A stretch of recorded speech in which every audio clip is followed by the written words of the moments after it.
یہ جو لوگ اثر کے اوپر تہجد پڑھتے ہیں نہیں، میں نے کہا ایسا ہو سکتا ہے. ان کی پڑھتے پڑھتے رعایت کرنا ممکن ہے انسان. میں نہیں کہا پڑھتے ہیں، میں نے کہا ایسا ہو سکتا ہے. ان کے لوگوں کو ایسے ہو سکتا ہے کہ فاصلے جن کے کام ہو جائیں، ایسا ہو سکتا ہے. ہوتا بھی ہوگا. وہ ہو سکتا ہے، وہ ہو تو سکتا ہے نا. اس کی وجہ سن لو نا. وجہ یہ ہے کہ قرآن پاک میں واقعہ ہے، حضرت سلیمان علیہ السلام جو ہے نا دربار لگایا، تو ایک دن دربار کہ وہ نظر نہیں آ رہا حدود، وہ کدھر جاتا ہے. دربار تک درباری تھا حدود، اندازہ لگا. یعنی کہ ایک پیغمبر کہا درباری یہ حدود کیا کرتے ہیں اردو میں پنجابی میں؟ وہ پرندہ جو ہوتا ہے حدود ہی کہتے ہیں. اچھا اچھا ٹھیک ہے. تو باہر وہ جب آیا تو اسے پوچھا سلیمان علیہ السلام نے تو کدھر جاتا ہے، تو کیا بات ہے تیری، کیوں یہاں گھر آ جائے؟ انہوں نے کہا جناب آپ تو پیغمبر ہیں. کیا بات ہے، ایک ایسا واقعہ ہے آپ کو کیا سناؤں. ایک بستی ہے، اور بستی میں ایک ہیرن بستی ہے، ایک خوبصورت شہزادی ہے، ایک تخت ہے، ایک مصفہ ہے، مرصع ہے، بس کیا کیا باتیں ہیں. تو حضرت سلیمان علیہ السلام نے یہ نہیں کہا کہ تحقیق کریں گے، اس پہ اعتبار ہے کوئی تخت لانے والا جس کا یہ ذکر کر رہا ہے، کیسے ہم پہنچے وہاں تک. نبی کی شان جا کے جانے والی بات لگواؤ منگواؤ. ایک طاقتور آدمی تھا، جن تھا، انہوں نے کہا جناب یہ ہے کہ ہم اس کو ایک دن میں لا سکتے ہیں. کسی نے کہا مجھے جب تیرا برخاست ہو جائے دربار اس وقت وہ یہاں پر ہوگی. ایک جس کے پاس علم الکتاب تھا، انہوں نے کہا طلبۃ العلم، یہ جو یہاں کی جبکوں سے ادھر حاضر ہے، وہ حاضر ہو گیا. اب یہاں پر نہ کوئی جہاز گیا، نہ کوئی مشین گئی، اور وہ حاضر ہو گیا. آپ ہی نہیں گیا بلکہ سامان ہی لے آیا علم کے ساتھ. تو علم جو ہے نا، یہ ایسا واقعہ ہو سکتا ہے کہ آپ جائے یا اس کو منگوائے، کبھی بلا کے کبھی پاس جا کے دیکھ لیا، دونوں صورتیں کر سکتے ہیں یہ لوگ. ایسی طاقت ہے علم الکتاب میں، اور وہ حاضر ہو گیا اور آگے واقعہ. تو گویا کہ فاصلے کا سمٹنا علم الکتاب سے ثابت ہے. یہ بات سمجھائی؟ ایسا واقعہ ہو سکتا ہے. تو اب آپ پوچھو ہوا کہ نہیں ہوا، وہ تو حدود کر لیتے تھے، درباری کر سکتا ہے، جن کر سکتا ہے. ایسے لوگ نہیں دیکھا کہ جن وہ آپ کو گرم گرم کھانا لا کے دے دے. یہ تو ہے کہ معمولی طاقتیں ہوتی ہیں. ایسا ہو سکتا ہے، وائی ناٹ. اور ہوتا بھی رہا ہوگا کبھی نہ کبھی. تو یہ اللہ کا کام ہے کہ اللہ کے اس پہ کبھی غور کرو کہ یہ طاقتیں مخفی ہیں، کیا ان پہ جو عمل کرنے والے ہیں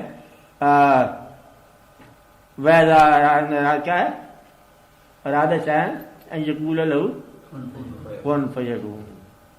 اب یہ وظیفہ جس نے کیا ہوا ہے کہ جب اللہ تعالیٰ کا ارادہ ہو جائے کسی شے کا، اسے کہتا ہے ہو جا، پس ہو جاتی ہے. اب کن فیکون کو وظیفہ کرنے والے کی اندر طاقت ہو جاتی ہے، ہو جا پس ہو جاتی ہے. یہ وظیفے ہیں. کرنے والوں کا کوئی عزت کوئی اجازت ہوگی ان کے لوگوں کے ساتھ کر سکتے ہیں. ایسے ایسے لوگوں کے پاس طاقتیں ہوتی ہیں کہ بڑی طاقت ہوتی ہے. کہتے ہیں کرنی والے فقیر کہتے ہیں نا، ویسے ان سے بچنا چاہیے. دیدار کی تمنا نہ کرنی چاہیے. وہ دیکھتا ہے وہ کرنی والا کام بھی کر گیا تھا تمہارے لیے.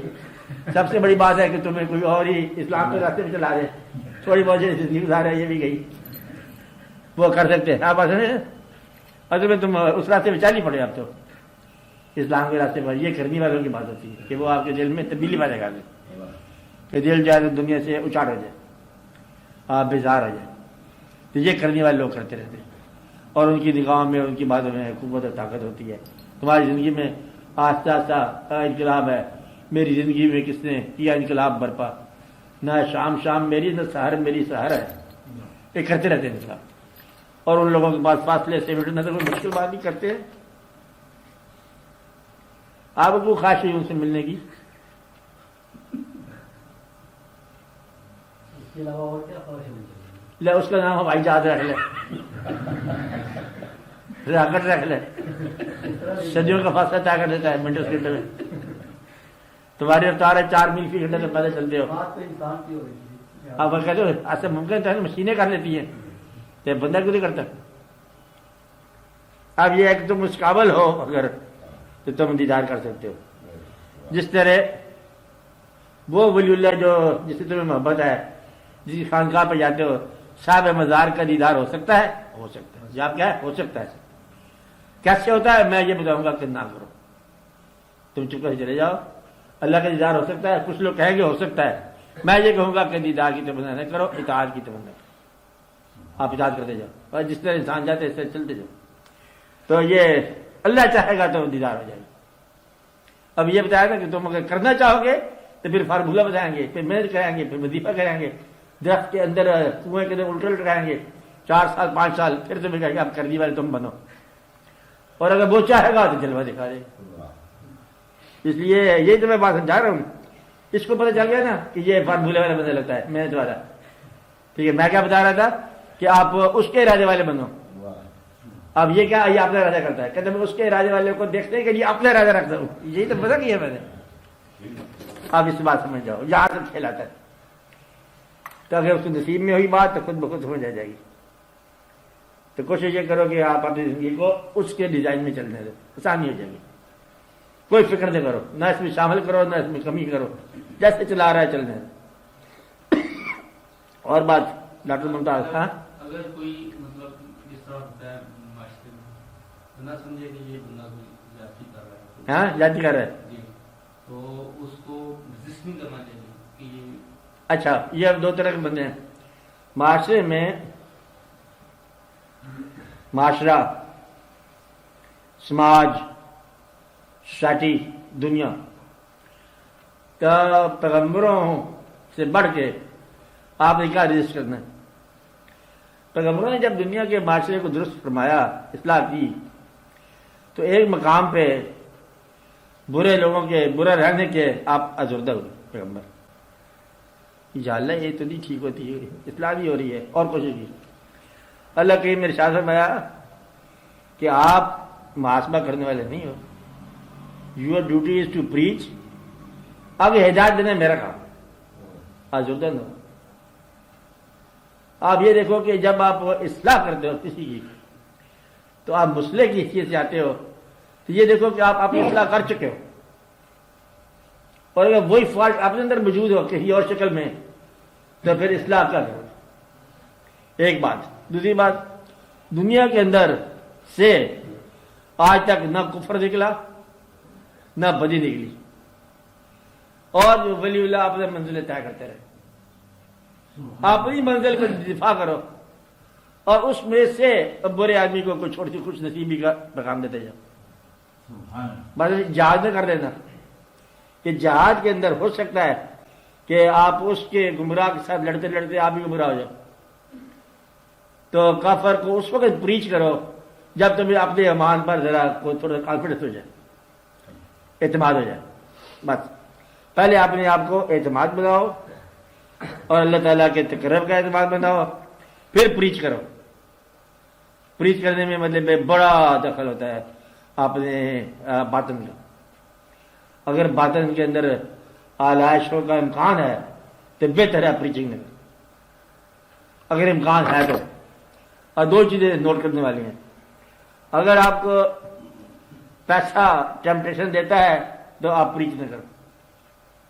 اگر آپ کو رنگ اور جسم، خواتین و حضرات اگر آپ کو متاثر کرتے ہیں تو پریچ نہ کرو.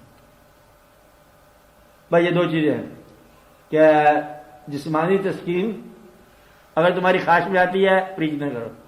پیسے سے محبت تمہاری خواہش میں آتی ہے پریچ نہ کرو. کوئی تبلیغ کی ضرورت نہیں ہے، چلنے دو اپنا کام کرو. بس تم سے بہتر لوگ ہوں گے پریچ کرنے والے. یہیں سے آگے مطلب واقعہ خراب ہو. تو جب دیکھیں بھائی سماج خراب کر رہا ہے، سماج ٹھیک ہو جائے گا. سماج ایسے چلتا ہے، ہم اکٹھا رہتے ہیں اور الگ الگ جواب دے ہیں اللہ کے سامنے. اللہ تعالیٰ نے پہلے اپنا اعمال نامہ کٹو نا. میں اس کو سمجھایا تھا، اچھا آپ اس بات کو سمجھاؤ. اس وقت یہ کہے کہ جی میرا اپنا رہ گیا، میں تو اسے پرچہ حل کرنا رہا، میرے اپنے سوال رہ گئے. یہ مہربانی کرو اپنے آپ پر. اس کے لیے دعا کیا کرو، اللہ تعالیٰ اس کو ہدایت دے. جھگڑا نہ کرو اس کے ساتھ، جو گمراہ آدمی اس کی بات کرو.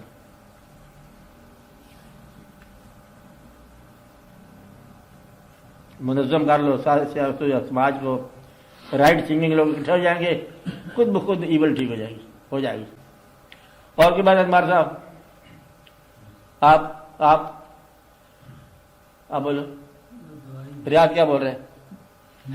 نہیں بول رہے؟ تب دعا کرو صلی اللہ علیہ وسلم، یا رب العالمین ہم پر مہربانی عطا فرما، میرے راستے آسان فرما، ہمیں اس دنیا کی علاج سے بچا یا رب العالمین، یہ دنیا آسان کر دے، دین بھی آسان کر دے، اپنی راہ بھی ہم پر آسان کر دے، مشکلیں دور کر دے یا رب۔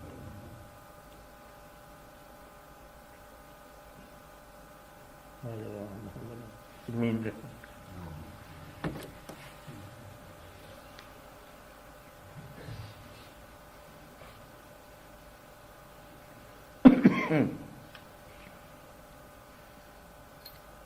چلیے